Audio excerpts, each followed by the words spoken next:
Father has loved me, so I have loved you. Abide in my love. If you keep my commandments, you will abide in my love, just as I have kept my Father's commandments and abide in his love. I have said these things to you, that my joy may be in you, that your joy may be complete. This is my commandment, that you love one another as I have loved you. No one has greater love than this, to lay down one's life for one's friends. You are my friends if you do what I command you. I do not call you servants any longer, because the servant does not know what the master is doing. But I have called you friends, because I have made known to you everything that I have heard from my Father. You did not choose me, but I chose you. And I appointed you to go and bear fruit that will last, so that the Father will give you whatever you ask in my name. I am giving you these commandments, so that you may love one another. It's God's good word for us, God's beloved people. Thanks be to God. Periodically, human life reminds me how utterly unlovable humans can be sometimes. I've had essentially the same roommate for the better part of the last 17 years. And so living in Charlotte in an apartment with a roommate who's admittedly my very good friend, Michael, reminded me that in those sorts of situations, humans can be remarkably unlovable. Michael's not even a particularly bad roommate, but I have a fundamental philosophy about tools. Right? If you operate in a shared shop of any kind, you need to make sure you put the tools away, and so that we can always start with a blank workbench at the beginning of the day, and then do whatever you need to do, and then the tools go back. I've applied this philosophy to kitchens. When you are done, when the kitchen implements have been cleaned, they go away where they go, and then so that then the workplace is ready for the next time you're going to cook a thing. Michael operates under an entirely different philosophy, and that is that the often used kitchen implements, once they are cleaned, just remain on the kitchen work surface, and so they are easy at hand. Neither of these things are inherently good or inherently bad, but it did drive me nuts by the end of 2 weeks. It also reminded me of all the times in my life where I have been a bad roommate, where I have been there's the time in Kenya where I had a roommate and then also had dysentery. I was a terrible roommate in that moment. But it is a deeper reminder that there are often seasons in human life, just baked in seasons of human life, where loving your fellow human can be difficult. Anyone who's ever worked with or raised middle schoolers will know that this is just a terrible time to be alive, and the average middle schooler is just on the struggle train, and it can be very difficult as not a middle school person to comprehend the totality of what they are going through, and so it can be a struggle. But it is also important to struggle through and to love people in that life stage. This is the same with end-of-life care.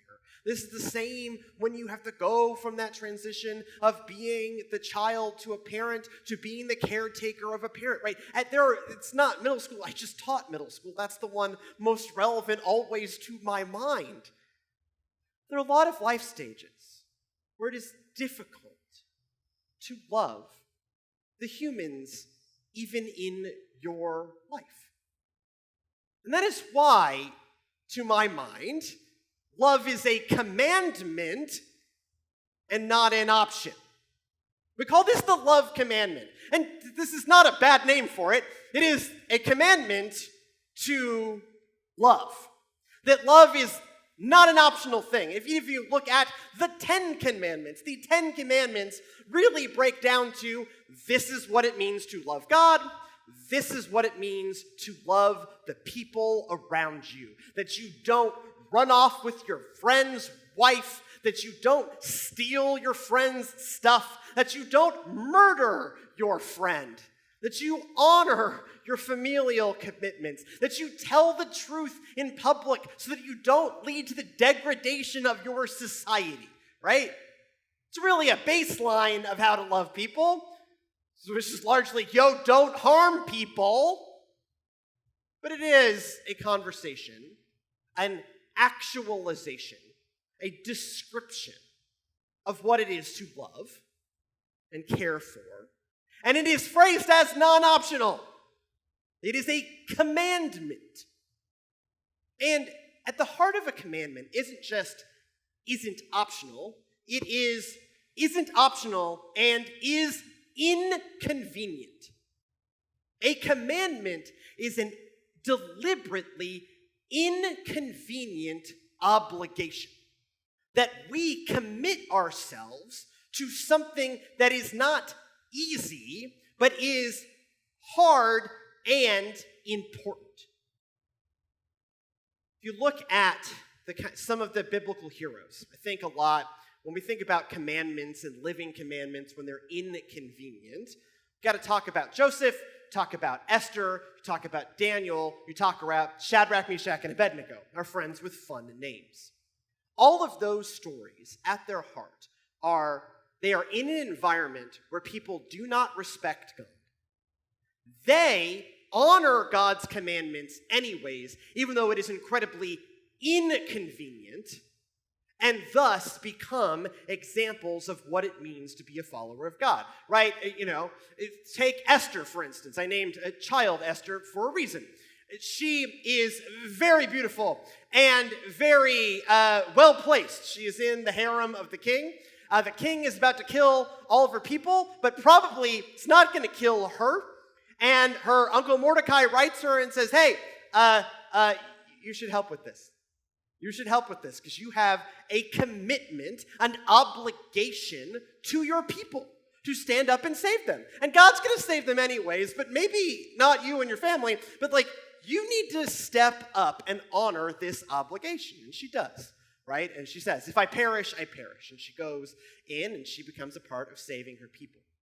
The heart of these fun stories about, Daniel going into a lion's den and Shadrach, Meshach, and Abednego chilling out in the furnace and not getting burned up is they get in trouble consistently because Nebuchadnezzar wants them to treat him and the Babylonian gods as their gods, and they won't do it. They won't bow down to the statue of the king. They will only eat the food that God calls on them to eat. They will live in the way that God calls on them to live. They almost get killed for it.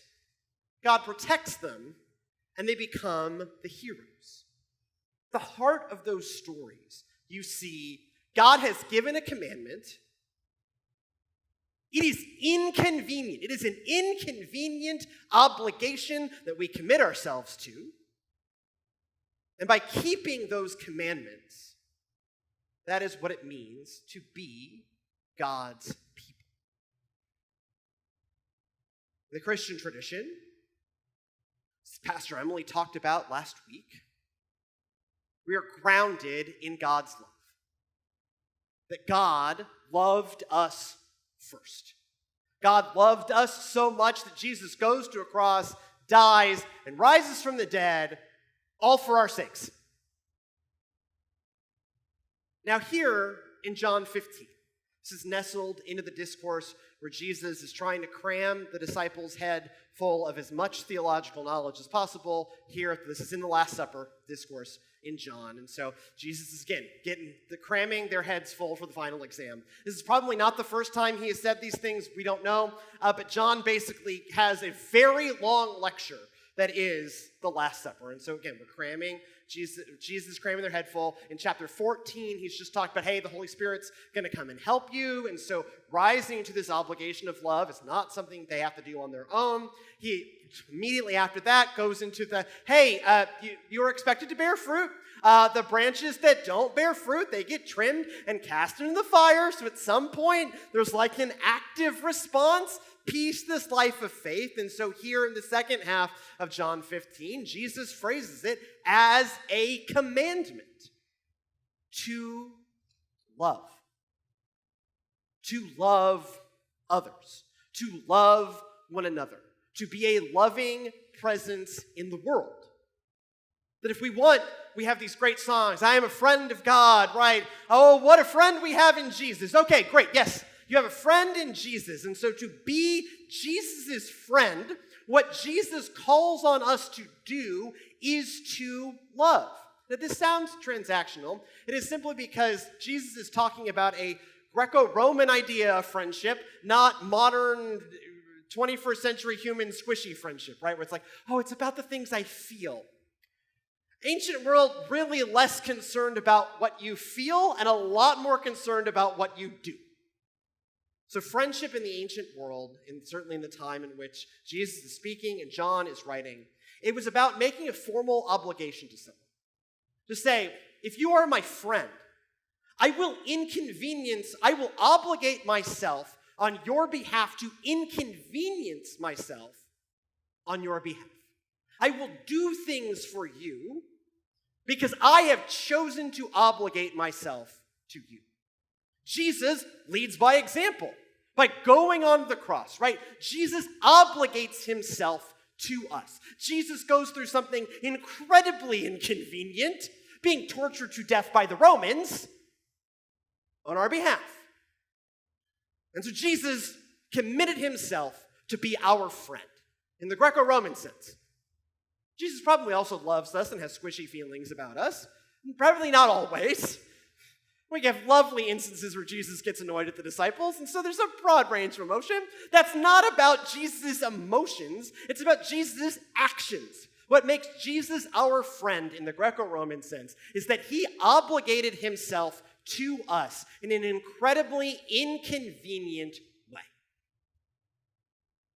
And what he calls on us to do is also to be his friend in the Greco-Roman sense of the word, which means we deliberately choose to obligate and inconvenience ourselves on behalf of loving others. Because humans can be remarkably unlovable. Lord knows, God knows this, how unlovable humans can be. And so we no longer get to have that excuse of, well, these people, they're so hard to love. Yeah, We obligated ourselves. It is a commandment. Commandment is something we do when it is inconvenient. It is an obligation we carry out even when it is extremely inconvenient, even when it carries you to a lion's den, to a furnace, and to a cross, because it's the thing you have committed yourself to do.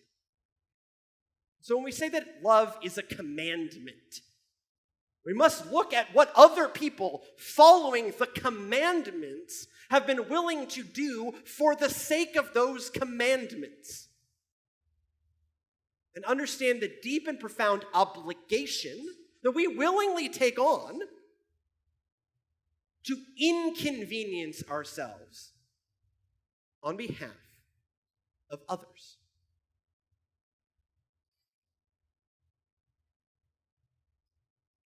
This commandment, this is my commandment, that you love one another as I have loved you. No one has greater love than this, to lay down one's life for one's friends. You are my friends if you do what I command you. I do not call you servants any longer, because the servant does not know what the master is doing, but I have called you friends, because I have made known to you everything that I have heard from my Father. You did not choose me, but I chose you. And I appoint you to go and bear fruit that will last, so that the Father will give you whatever you ask in my name. I am giving you these commandments, so you may love one another. We can look out in the world and see all the ways in which humans are unlovable. Just absolutely unlovable.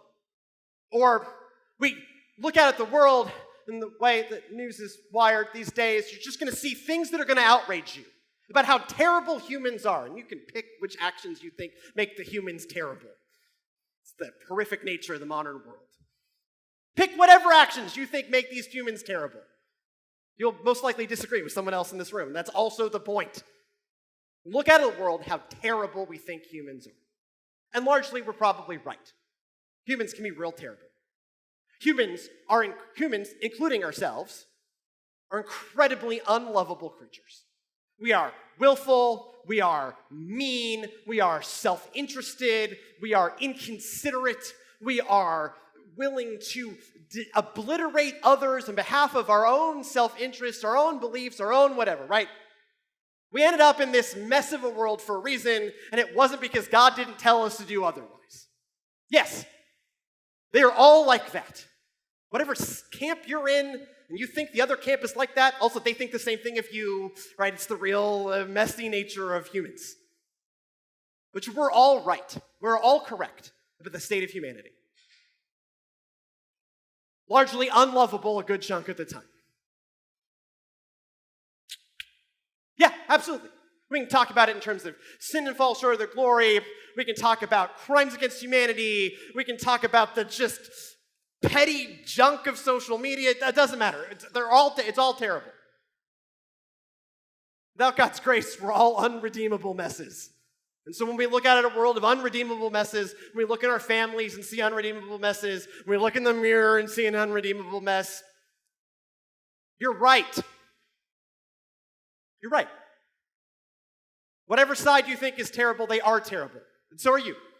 And me. It's not y'all. It's all of us, right? We're all terrible. I developed a habit in a previous church of we are all trash fires.